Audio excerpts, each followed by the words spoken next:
सम्मानीय किसान साथियों, नौजवान साथियों, आज चूरू कलेक्ट्री पर अखिल भारतीय किसान सभा के बैनर पर फसल बीमा क्लेम, बिजली के सवाल और दूसरे किसानों के सवालों को लेकर के आप सब लोग आए। आपका बहुत बहुत धन्यवाद। और मैं आप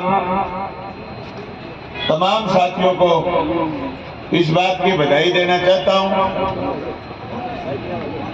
कि चुनाव के परिणाम के बाद कई साथियों के फोन आए चूरू जिले से, बोले भाई वोट बहुत कम आए हैं। अब लोगों के फोन आ रहे हैं गुस्से में कि अपने को वोट नहीं दिए, बीमा की लड़ाई कौन लड़ेगा, और मान लो बटाओ उमराओ वही रिश्ता हमारे एक दिन बोलो वोट कम आया ही, अभी मैं लड़ाई थोड़ा दिन रुक के लड़ाना। पर भाइयों, लड़ाई और संघर्ष में भाई लोग आ करेगा लदनिया ही लद सी जगह लोग लड़न की बाण है, लोग लड़ सी। सवाल अकेले वोट का नहीं था। किसान सभा ने बात कही कि आपके मुद्दों को लेकर के हम संघर्ष करेंगे, ये बात सही है। सदन में अगर तुम्हारा आदमी हो तो राज की हिम्मत नहीं होती आप पर ज्यादती कर दे, आप पर जुल्म कर दे और आपकी बात नहीं सुने। अब तो अभी लोकसभा का चुनाव है।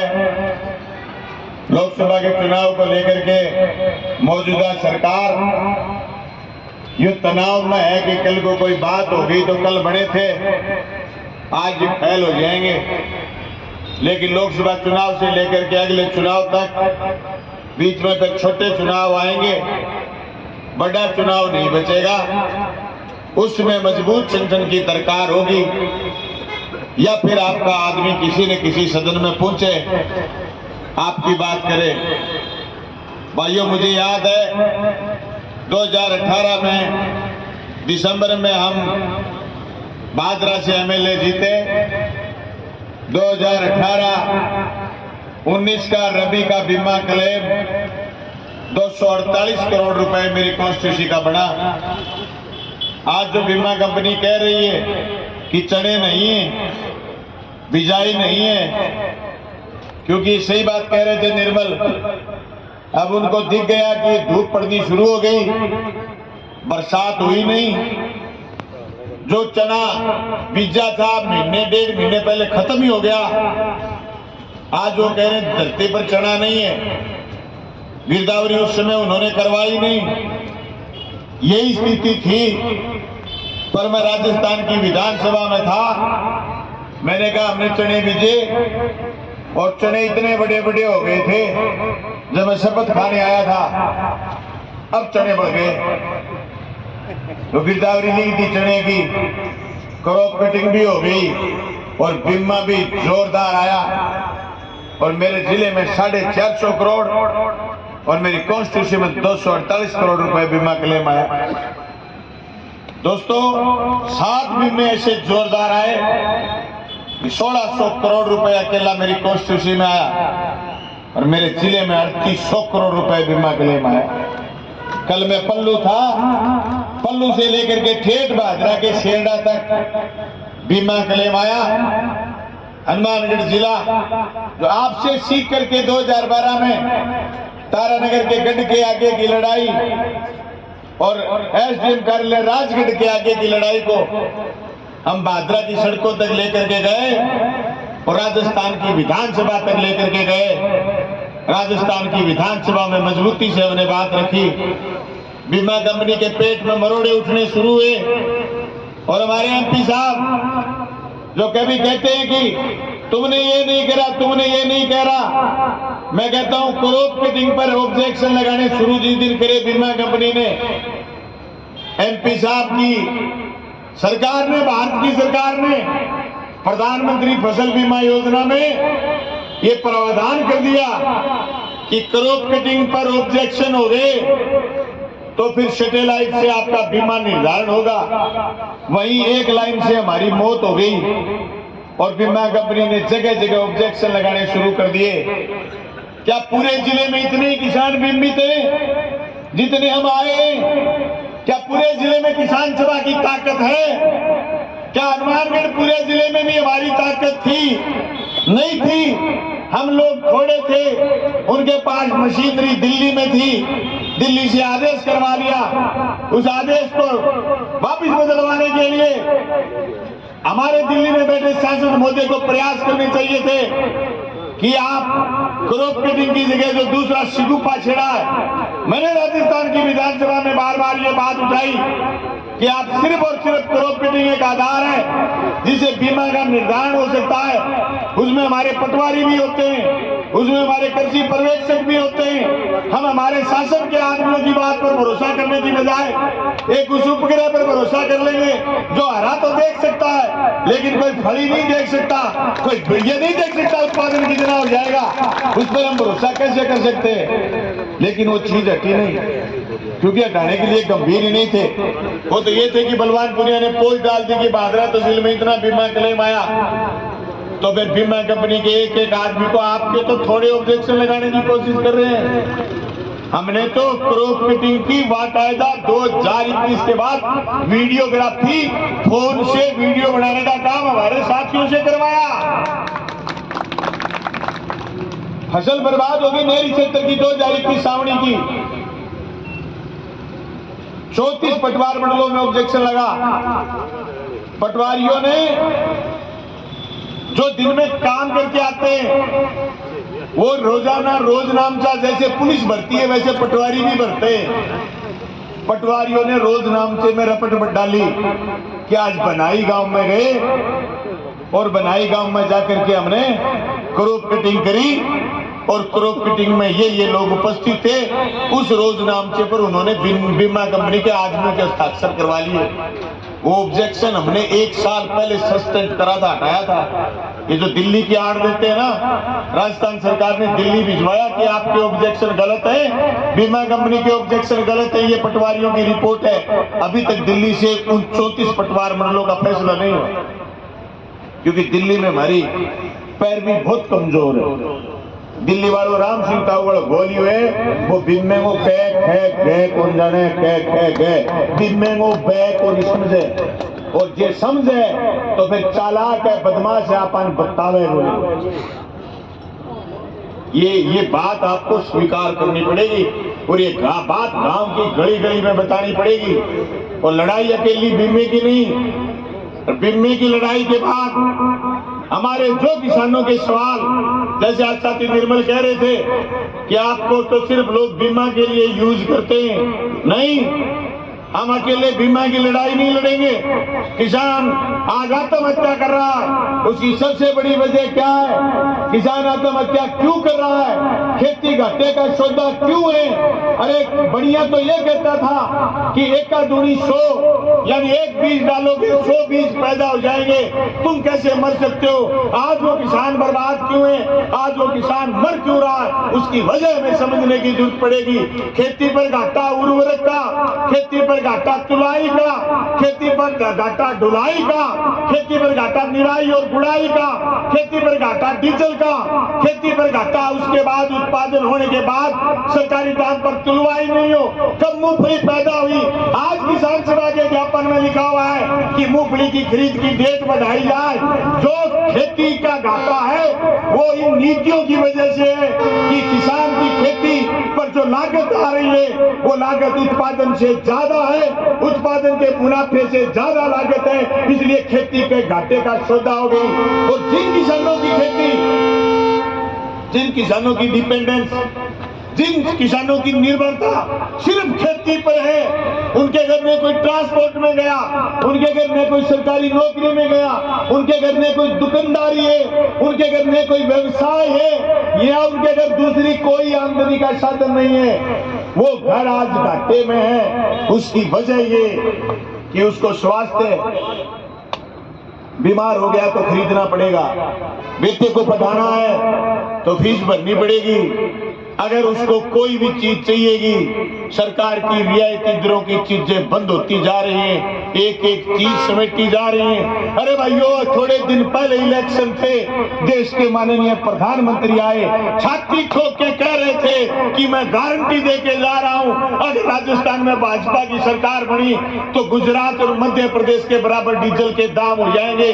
कल उनकी सरकार भी बन गई, उनकी सरकार की वित्त मंत्री ने बजट पेश करा, जिक्र नहीं करा बेईमान ने डीजल और पेट्रोल का भाव का जिक्र नहीं करा, मोदी की गारंटी फेल हो गई। चीख चीख के कह रहे थे मोदी जी कि 450 रुपए में गैस का सिलेंडर मिलेगा। कल बजट पेश हुआ, बजट में सिलेंडर का जिक्र तक नहीं करा। कह रहे कि 2 करोड़ रोजगार देंगे, मोदी जी कहते थे जब 2014 में आए। 2 करोड़ को आज अगर हम लगाएंगे तो 10 साल पूरे हो गए, 20 करोड़ रोजगार क्या उन्होंने पैदा करे? क्या हमारी नई जनरेशन के लिए उन्होंने 10 साल में 20 करोड़ रोजगार पैदा करे? नहीं पैदा करे। तो रोजगार हमारे बच्चों के पास नहीं, शिक्षा फ्री हमारे बच्चों के पास नहीं, स्वास्थ्य बीमार हो जाए तो फ्री हमारे पास नहीं, तो फिर हमारे पास है क्या? हमारे पास सिर्फ और सिर्फ है तो कर्ज है, घाटा है। वो घाटा हमारे सर पर बढ़ता जा रहा है। ये देश को बेवकूफ बना रहे हैं कि देश आगे बढ़ रहा है। जिस दिन मोदी जी राज में आए थे, इस देश को कर्जा था 55 लाख करोड़ का, आज मोदी जी ने उस कर्जे को बढ़ा करके ले गए 202 लाख करोड़ रुपए। इस देश का कर्जा बढ़ा है तो इस देश के लोगों का विकास नहीं हुआ। मैं दावे के साथ कह सकता हूं, जिस तरीके से इस देश की जनता को सांप्रदायिकता के लेप में, जाति और धर्म के लेप में, जाति और धर्म के उम्फन में डबो करके लोगों को बर्बाद करने का काम मोदी जी कर रहे हैं, जिस दिन इस देश की जनता को समझ में आएगा, सब कुछ लुटा करके हम बैठे होंगे और हमारा हाल भी उन सऊदी अरब के उन देशों जैसा हो जाएगा जिन देशों में लोगों ने धार्मिक कट्टरता पहनी हुई थी, चाहे वो अफगानिस्तान हो और चाहे दूसरा कोई देश। हम बर्बाद होंगे। हमें समझने की और समझाने की जरूरत है। कह रहे थे कि विदेशों में काला धन है, राज में आएंगे और काला धन वापस लाएंगे। एक भी बेईमान, एक भी काले धन वाले आदमी को पकड़ करके नहीं लाए। जो विपक्ष में बैठे हैं बोल रहे हैं, उसका टेटुआ बंद करने के लिए उसको जेल में ठोक रहे हैं, काले धन वाले को वापस नहीं ले आए। अरे किसान भाइयों, क्या वो काला धन अब नारंगी हो गया? क्या वो काला धन बीजेपी के धन जैसा हो गया? कह रहे हैं कि देश में कोई ऐसी वॉशिंग मशीन नहीं है भारतीय जनता पार्टी जैसी। कितना ही भ्रष्ट और बेईमान आदमी, जिसको एक टेलीविजन में दिखाते हैं कि बड़ा भ्रष्ट है, बड़ा बेईमान है और इतना निकम्मा है कि ये देश के लिए खतरा है, वो आदमी अगले दिन भारतीय जनता पार्टी ज्वाइन कर ले, गंगा जी में डुबकी मरा दिए जाए। आप भाजपा गंगा समझे। कितने मुख्यमंत्री गिनाऊं मैं आपको जिनको इन्होंने डराने का काम करा, धमकाने का काम करा और उनसे सत्ता परिवर्तन करवाई। ये शरद पवार का भतीजा था अजीत पवार, उसको ये कहा कि कहां घूम रहा है भाई? कि जी मैं महाराष्ट्र में राजनीति कर रहा हूं और शरद पवार और मराठा इकट्ठे होकर के आपको नेस्त नाबूद कर देंगे। अरे बोलो मनीष सिसोदिया तने तपड़ी बिछा देगा। बोलो मेरे आईडियो के, बोले पार्टी ज्वाइन कर लो। उसको पार्टी ज्वाइन करवा दी, उस उधर से गठबंधन पड़वाया, इधर जोड़ दिए। अब अजीत पवार सही, अब अजीत पवार चाहे गन्नो खा जा, चाहे मील खा जा, चाहे देश न खा जा, अब उनके लिए सही है। थोड़े दिन पहले क्या करा इन्होंने? झारखंड की सरकार गिरवाने के लिए आदिवासी से पंगा ले लिया। आदिवासी ने, हेमंत सोरेन ने इनके पैर नहीं पकड़े, इस्तीफा दे दिया। 2 दिन भीतर भी जाया, दूसरी सरकार बना ली और ये कहा विधानसभा में कि तुमने गलत आदमी से पंगा ले लिया। आदिवासी और किसान मिलकर के इस कॉरपोरेट सरकार को, पूंजीपतियों की सरकार को उखाड़ फेंकेंगे। हेमंत सोरेन छोटे से राज्य का मुख्यमंत्री अड़ा है, लेकिन उन्होंने कितने मुख्यमंत्री तोड़े। आपके घर में लोटा होगा, आज के बाद लोटे को लोटा मत कहना, लोटे का नाम नीतीश रख सकते हो आप। उस नीतीश को इन्होंने पलटी मरवा दी, रातों रात पलटी मरवा दी। ये छोड़ने वाले नहीं, उन लोगों को जो विरोध करते हैं, अगर उनमें थोड़ी बहुत कमजोरी है, बलवान बोल रहा है, एमएलए का आदमी बोल रहा है, तो ये समझ लो ये सारे कैमरे बता रहे हैं कि मोदी और शाह इस देश को बर्बाद कर रहे हैं। अगर बलवान में इतनी सी कमजोरी होगी तो टेटुआ पकड़ के या तो जेल में डाल देंगे या भारतीय जनता पार्टी में शामिल कर लेंगे। अब भारतीय जनता पार्टी में बैठे हुए आदमी से तुम ये उम्मीद करो कि बड़ी कॉर्पोरेट कंपनी से लड़ लेगा, बीमा कंपनी से लड़ लेगा। अरे बीमा कंपनियों का फायदा कितना हुआ है? बीमा कंपनी कहां कहां नहीं रगड़ती है आपको। जिस दिन आपसे प्रीमियम लेती है उस दिन ये नहीं पूछती कि आपने कितने जमीन कास्ट करे हुए, उस दिन आपकी केसीसी से प्रीमियम उठाते हैं, प्रीमियम काट लेते हैं। प्रीमियम का एक हिस्सा आप देते हो जिसको 2% बोलते हैं, 98% हिस्सा केंद्र और राज्य की सरकार देती है। बीमा कंपनी उस दिन आपसे नहीं पूछती कि आपका रकबा ज्यादा है, बीमा कंपनी उस दिन आपको पकड़ती है जिस दिन आपके रकबे में बीमा बढ़ गया। नहीं तो बीमा कंपनी बीमा उठाया और केंद्र और राज्य सरकार से हिस्सा लिया, पार बोली। जिस दिन बीमा नहीं देने उस दिन उसका आपका रकबा नहीं दिखता। और ये तो चूरू में चर्चा है बीमा की, ये तो बांद्रा नूर में पल्लू में चर्चा है बीमा की, ये तो राजगढ़ सरदार सर में चर्चा है, कभी थोड़ी सी जाकर के बाड़मेर में चर्चा होती है। राजस्थान के इतने जिले कहीं बीमा की चर्चा नहीं। पूरे प्रदेश से किसानों को लूटा जाता है, प्रीमियम काटा जाता है। अरे किसान के तो 2 पैसे कटते हैं, 100 में से 2 पैसे प्रीमियम का किसान का है, 98 पैसे राज्य और केंद्र सरकार के। आपके और हमारे हजारों करोड़ रुपए एक कलम के साथ बीमा कंपनी के खाते में चले जाते हैं। पूरे देश में बीमा कंपनी मालो माल हो गई और जिस दिन बीमा देने की बारी आ जाती है तो फौजी वाली बात कर देते। क्या करता पता? एक फौजी भैंस लिया, अब फौजी बड़ो लगनशील आदमी है, भैंस की सेवा करे, भैंस को सेवा करे जोरदार, चटो भंटो दे, खुर्रो करे, पानी पियावे, शाम ने बाल्टी लेके दूध काटने बैठ खोले, लात मार दी, फौजी ले लठ ले आगे झरकायो खोले।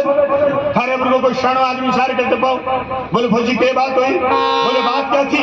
साली खा पी के तैयार, हमारी बारी आई तो लाता ले लिया, प्रीमियम ले लिया, पैसे ले लिए, क्रॉप बिडिंग में हमारे बीमा बढ़ गया। अब हमारे बीमा आने की बारी आई तो लाता लड़िए शुरू कर दिए।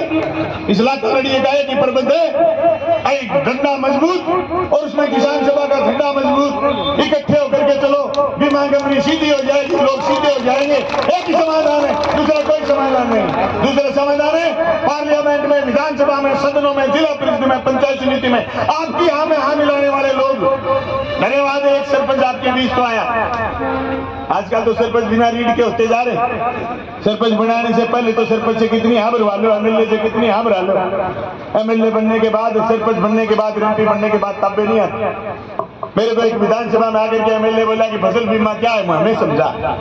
मैं क्या विधायक क्या है, तुम मुझे समझा। क्या भाई जी थे विधायक भी हम हे मगना थे वो जू ये तो कहते ही को मैं तो बीमे की लड़ाई लड़ के अठाया और हमारी तहसील में जब तक 800 करोड़ बीमा आ गया, 800 करोड़ बीमा आ गया। थे बताओ थे बीमो क्यों को नहीं सीखो, क्या जरूरत कौन पड़ी? चर्चा नहीं है हमारे बीमा की। मेरे को तो कई यूं कहते थे कि तूने लूट लिया।